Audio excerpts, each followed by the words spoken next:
बात करते हैं कुछ और बड़े मुद्दों की। Motilal Oswal annual global investor conference यानी कि मुआजिक का 20th एडिशन है और इस कॉन्फ्रेंस में कई सेक्टर्स की कंपनियां शामिल हुई हैं, कुछ लिस्टेड है, कुछ अनलिस्टेड है। अकासा एयर इनमें से एक है जो उस कॉन्फ्रेंस का हिस्सा बनी है। इस इवेंट में एविएशन सेक्टर की तस्वीर समझाने के लिए अब हमारे साथ ऑफ कोर्स अकासा एयर के को-फाउंडर आदित्य घोष और को-फाउंडर सीईओ विनय दुबे हमारे साथ जुड़े हैं। आप दोनों का ही स्वागत है सीएनबीसी आवाज पर। आदित्य, इनफैक्ट मुझे याद है लास्ट टाइम आपसे जब चर्चा हुई थी तब आप इंटरनेशनल ऑपरेशंस की बस शुरुआत प्लान कर रहे थे। फर्स्टली कॉन्ग्रेचुलेशंस, आप लोगों ने हाल ही में 2 साल कंप्लीट किए हैं। मुझे एक ब्रॉडर पिक्चर अगर दे सके, Akasa Air in the mids of the fact कि भारत में भी एविएशन इंडस्ट्री बस स्केल ही हो रही है, आप अपने आप को यहाँ से कैसे पोजीशन करेंगे ज्यादा मार्केट शेयर गाना करने के लिए, और रफली किस तरह की ग्रोथ आप एंटिसिपेट कर रहे हैं जिन सेक्टर्स में आप इस समय काम करते हैं? देखिए, हमारा अकासा एयर में जो ग्रोथ है वो देश में जो एविएशन का ग्रोथ है उसके साथ लिंक्ड है। एक तो हमारा देश प्रगतिशील है, जीडीपी ग्रो कर रहा है, तो जो इंडियन एविएशन है वो उसका एक जिसे कहते हैं सिम्बायोटिक रिलेशनशिप है। उसका एक मतलब जो इंडियन एविएशन में ग्रोथ होता है वो नेशन के जो या देश का जो ग्रोथ है उसके साथ लिंक्ड रहता है। अब हमारा आप जैसे आप जानते हैं अभी और 200 जहाज आने हैं अगले 6 से 8 सालों में, तो ग्रोथ तो हमारा काफी निश्चित है। पर यह है कि अभी इंडिया में भी ग्रोथ हो रहा है और इंटरनेशनल डेस्टिनेशंस में भी ग्रोथ हो रहा है। हाँ, आपने सही कहा कि जब हमने पिछली बार बात की थी तब हम इंटरनेशनल ऑपरेशंस बस शुरू कर रहे थे।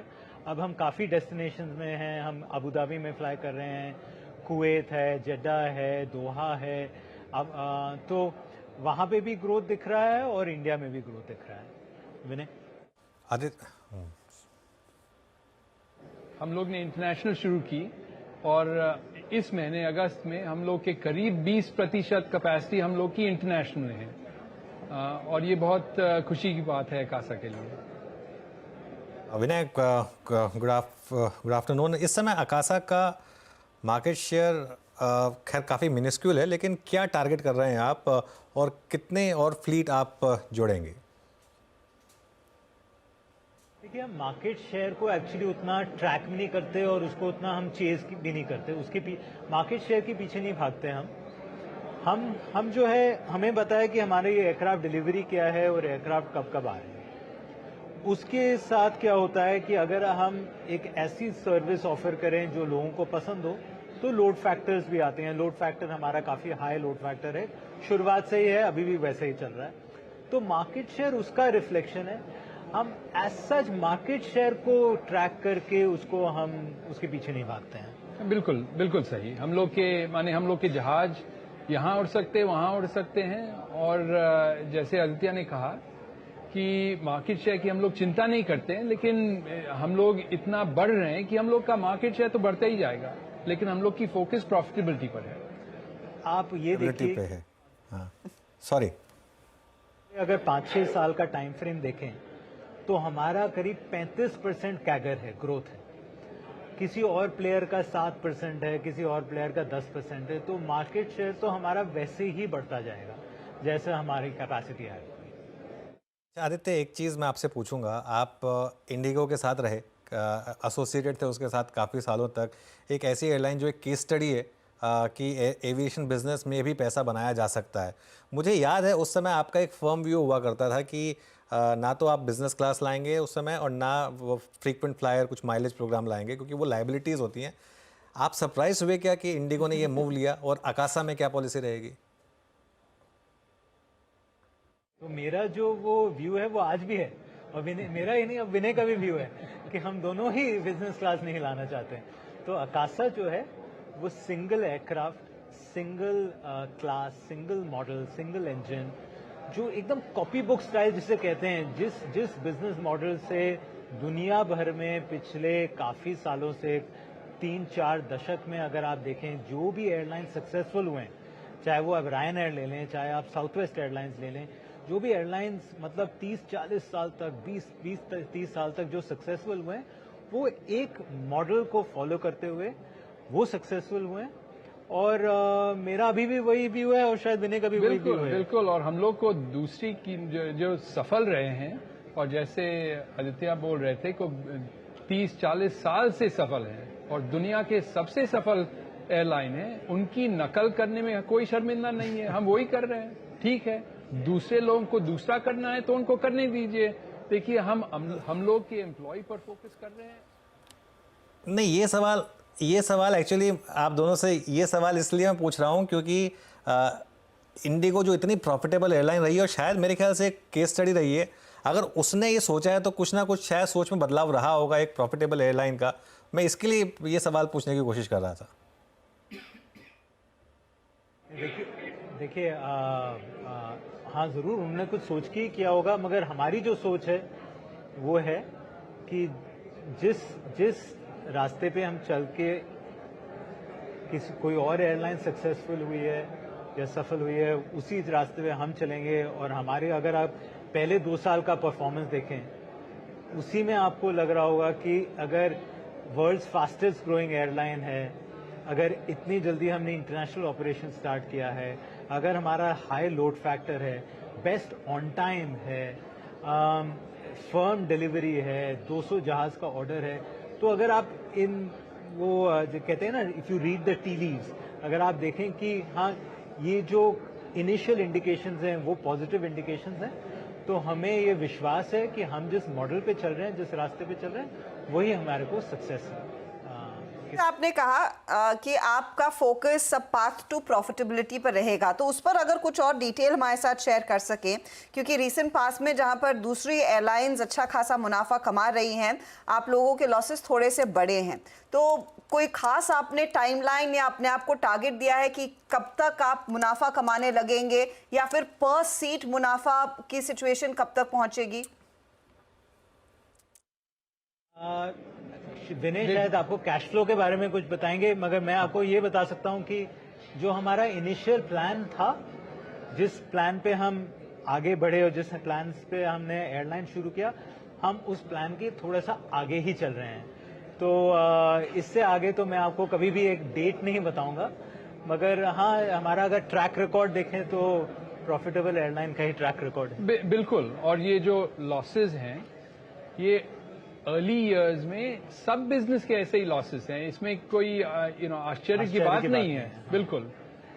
और हम लोग का जो एयरलाइन की एफिशिएंसी है, ये देश में सबसे एफिशिएंट कॉस्ट स्ट्रक्चर हम लोग का बन रहा है। अभी थोड़े हम लोग को और जहाज आने हैं, हम लोग का स्केल बढ़ना है, लेकिन हम लोग जो पाथ पे हैं वो इंडिया के सबसे एफिशिएंट कॉस्ट स्ट्रक्चर का पाथ है। उसके साथ मुनाफा तो आएगा ही, कोई आश्चर्य की बात नहीं है कि हम लोग के थोड़े लॉसेस हैं माने पहले 2 साल में। मैं 3 चीजें आपको कहूंगा। एक, किसी भी एयरलाइन का जो कॉस्ट स्ट्रक्चर है वो शुरुआती दिनों में उस जो आप डिसीजंस लेते हैं उसके अकॉर्डिंगली बनता जाता है। तो हमने सबसे पहले जो हमारा इंजन चॉइस है, एयरक्राफ्ट चॉइस है, डिलीवरी स्केड्यूल है, उन चीज़ों पे हमने फोकस किया है, आइटम नंबर 1। दूसरा, जब आप 10, 15, 20, 30 साल का एक बिजनेस डेवलप कर रहे हैं तो इनिशियल ईयर्स में आपको इन्वेस्टमेंट करना होता है फॉर द फ्यूचर, ये दूसरी बात। और तीसरी बात जो विनय ने भी कहा कि जैसे ही स्केल बढ़ता जाता है वो आपको ऑपरेटिंग लेवरेज मिलता है। तो हम जहाँ पे हैं हम उससे संतुष्ट हैं, हमें बस उसी रास्ते पे चलना है, और जो हमने अपने इन्वेस्टर्स को प्रॉमिस किया है, जो हमने अपने लिए गोल रखा है, हम उसी पे चल रहे हैं। अच्छा, एक चीज़ आप दोनों से पूछना चाहूँगा, ये मोतीलाल ओसवाल की कॉन्फ्रेंस में आप दोनों, आप तो लिस्टेड नहीं है, तो क्या आगे कुछ प्लान है लिस्ट होने का, जो इन्वेस्टर से रूबरू हो रहे हैं आप? देखो, यहाँ पे फ्री में खाना भी मिला, पानी भी पिया हम लोगों ने, कुछ लोगों से बातचीत हुई तो हम तो लो कॉस्ट एयरलाइन है, जहाँ पे भी हमारे को फ्री में कुछ बुलाया जाता है और हमें अपनी कहानी प्रस्तुत करने का अपॉर्चुनिटी मिलता है, वहाँ पहुँच जाते हैं। नहीं, ऐसा कोई इन्वेस्टिंग डिस्कशन नहीं था। ये बहुत ही एक माननीय, एक बहुत ही वेल रिस्पेक्टेड इन्वेस्टमेंट समिट है। तो इतने सारे लोगों के सामने हमारे अकासा के बारे में बात करने का मौका मिला, तो हम इसलिए आए थे। और ये जैसे इन्वेस्टिंग ऐसी चीज है कि लोग कहानी सुन के 2 मिनट के बाद इन्वेस्ट नहीं करते। ये कहानी को ट्रैक करनी पड़ती है 2 साल, 3 साल, 4 साल, और जो 2, 3, 4, 5 साल की ट्रैक करते हैं और ट्रैक रिकॉर्ड बनाते हैं, उसके बाद इन्वेस्टिंग होती है। तो अगर हम लोग आज आए हैं, ये नहीं कि कल कुछ होने वाला है, 3-4 साल लगेगा। मैं वही 3-4 सालों का आपसे एक रोड मैप लेना चाह रही हूँ विनय। फिर इंटरनेशनल जो आपने लॉन्च किया, आप आई थिंक 4 इंटरनेशनल सिटीज पर कनेक्टेड है। प्राइमरी फोकस था कि मिडिल ईस्ट में अपना फुटप्रिंट बढ़ाएं, क्या उसके बियॉन्ड सोच रहे हैं? और साथ ही साथ भारत में किन नए रीजन्स, किन नए सेक्टर्स में उतरने का प्लान है कंपनी का? देखिए, अभी हम लोग भारत में हम लोग के 22 डेस्टिनेशंस हैं और इंटरनेशनल के 5 डेस्टिनेशंस हैं। जैसे जहाज आते जाएंगे, आपको दिखेगा कि भारत के डेस्टिनेशंस बढ़ेंगे और इंटरनेशनल डेस्टिनेशन भी बढ़ेंगे। हम लोग को अभी सिर्फ 24 जहाज हैं और 202 आने वाले हैं। तो हम लोग की डेस्टिनेशन तो बढ़ेगी भारत में और विदेश में, दोनों। और जिस डेस्टिनेशन में, जिस सेक्टर में हम फ्लाई कर रहे हैं, वहाँ पे भी हम फ्रीक्वेंसी भी ऐड करेंगे। बिल्कुल। ओके, चलिए बहुत बहुत शुक्रिया आप दोनों का हमारे साथ जुड़ने के लिए। और नहीं, बिल्कुल सही बात है। होपफुली शाम को आपसे मुलाकात हो उस कॉन्फ्रेंस में। ये काफ़ी एक शानदार कॉन्फ्रेंस, शायद इंडिया की बेस्ट कॉन्फ्रेंसेस में से एक है, मोतीलाल ओसवाल की जो समिट होती है, एनुअल समिट। बहुत बहुत शुक्रिया आज हमारे साथ जुड़ने के लिए आप दोनों का। तो चलिए फिर थोड़ा आगे बढ़ते हैं। और ये अकासा एयर, थोड़ा सा इसको हमने ज़्यादा टाइम दिया क्योंकि ये एक उभरती हुई एयरलाइन है और एक सेक्टर पर एक पर्सपेक्टिव मिल जाता है।